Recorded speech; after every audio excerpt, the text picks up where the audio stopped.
Day the 29th of August, right? I have a special guest in here. When I said we have a special guest, right, we have Mr. KG Lester right here. He's a writer. He's going to tell you about his organization, his group, right? Mr. KG Lester, could you tell us about your organization? And it's so important that we salute you today. Right, could you tell us your journey, your group, and some of the things? And it's also going to be a special today, a spoken word as well. Mr. Lester, I'm so happy to meet you today. It is a blessing to have you, right? And today it is August month, so we salute Marcus Messiah Garvey. He was a poet as well, and more to that. Right, who inspired you as well, sir? Well, there's a lot there, so thank you again. My group is called the Word Lovers Society, and it's been going for 6 years. We're based in Hackney at Clapton Library, and it's an adult writers group, creative writing, and we offer something different. It's not just about writing, it's about discussion, it's about engaging, it's open forum, so it's something quite unique. And is it for adults only? It's for adults, so 18 upwards. But as I said before, we do have some people that come along that are a bit younger, but they're very mature, they're very intelligent, and they're clued up. So as long as you're clued up and you know in which direction you want to go with your writing, then it's fine. Just explain how the group works. Does it work in groups of three or? No, it's one collective. We work as one group, and sometimes what I do when I set exercises is I may get people to work in smaller groups, but it's just one group and we have a big discussion and an open forum. How many times per week or month do you get together? We run twice monthly, so we run on the second Tuesdays of the month and the last Thursdays of the month between 5:30 and 8 o'clock in the evening. And the timetable for that, sir, in the borough? It's in Hackney, and it's at Northwold Road, Clapton Library. And as I said, it's 5:30 till 8 o'clock, and it's twice a month. Second Tuesdays, last Thursdays. But those people who go to work, would they get there in time because their work time finished?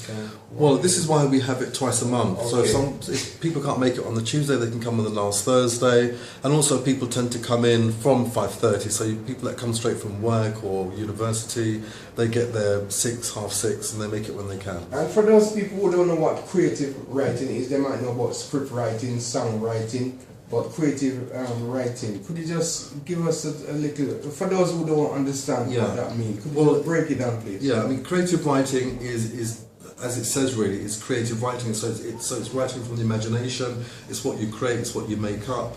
Poetry can be creative writing, even script writing can be creative writing, novels, that sort of thing, so it's very, very open. So how do they secure those type of writing when they invent it themselves? When you say secure, do you mean protect? Protect it, yes. Right, well what I tend to do is I encourage people to copyright their work. Now you have copyright lawyers, that's quite expensive, but you can actually copyright your work by sending your work to yourself, sending the original piece of work to yourself. So if there are any legal issues, you can say, well, this is my work, I've sent it to myself, you can open it to verify. But also what I do when people write is I say to them, copyright symbol with their name and the date, and that protects their... Well, I want you to do that special spoken word for the people who are listening now, sir. Yes, okay. Well, what I'd like to do is I'd like to read a piece that I wrote.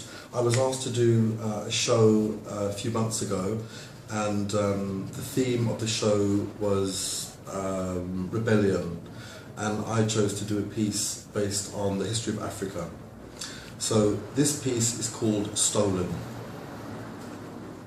I have the freedom to walk on the soil of my mother's land. We were the first of your kind to civilize, educate, and tame.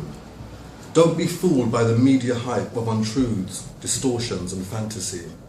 This is just their white noise, sounds of hate and fear.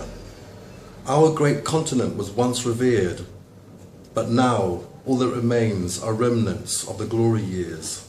Tribal values, once steeped in honor and tradition, are slowly eroding as money and greed dictate to please and appease the foreign faces that smile but hold a darker evil. Make no mistake, the outsiders are intent on destruction. They only come to take what is rightfully ours. They mean us harm. Too late now to sound the alarm. The irreversible damage has already been done. The chant of Black Death has long begun. Some of our leaders are also to blame for the treachery and enslavement of an entire race, duped for access with promises of wealth and power. How did they sleep at night, bearing the weight of that shame? The pale demon's poison permeates this important part of the planet, painful, powerful, and yet very persuasive. Their guises are convincing, sophisticated and deadly, striking while vulnerable, the coup de grace, the land of our forefathers, stolen. That is the voice of Mr. KG Lester. We salute our ancestors who have paved the way for us, right? As I said to you before, you're highly blessed, and it was in your memory genes, yes? Absolutely. So thank you for that. So, okay. All right, just at this moment, who would you like to give thanks to? I'd like to give thanks to the Almighty. I think without His grace, without His love and His support, none of us would be here and nothing would matter. So I think always I give thanks to the Almighty. Yeah, you're listening to this radio station here, Coco K Radio. And to get us right now, you can send us a text, so you can link us right here on the web. It is www.cocotelevision.co.uk. And you can speak to us live if you want. It's 0744 077 4731 UK. And it's internationally 0044 744 077 473 That piece just touched me so much, because right, you take us so deep right in Africa. Some of the things that they take away from us, right?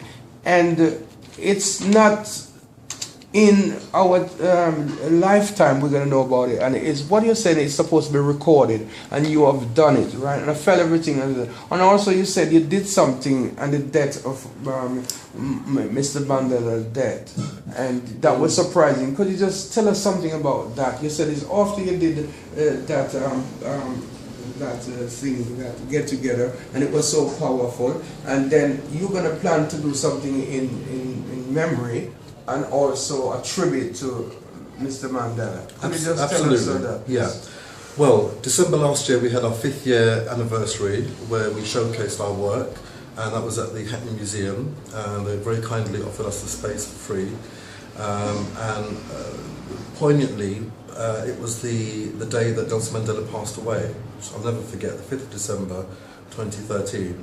So what I thought would be nice would be to commemorate his death by having another show, hopefully in December for around the same sort of date, having a show where we have readings, possibly have some music, but have a South African theme, to just celebrate Nelson Mandela's life and his work and what he means to us. I think Nelson Mandela has brought something to everybody, whatever part of the planet you're from.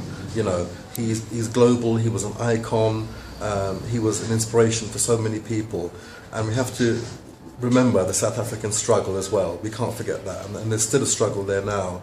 So what I would like to do, my small part really, as a thank you to what he's done, is to organise a fundraising event later this year for Mandela, raising funds for one of his chosen charities and raising funds for our writers group, the Word Lover Society. And you also make several visits to this country as well. Yes, yeah, he has, definitely. Yeah, he played a huge part. Okay. At this moment, could you tell, for those who just joined us, tell us more about your organization and how they can find you, or and those who on Facebook, how could they reach you? Or yeah. Well, I have to say I'm very guilty. I hardly use Facebook. I know you've been telling me to check on Facebook, and I hardly check Facebook. I know it's terrible. But they can reach me via my number, which I'm sure I can leave with you, and my email address. It might be easier actually, so I can leave my email address and they can contact me directly and I'll get back to them. I run a group called the Word Lover Society. It's based in Hackney at one of the libraries, and it's been going for 5 years. It's an adult writers group, creative writers group, but we offer something different.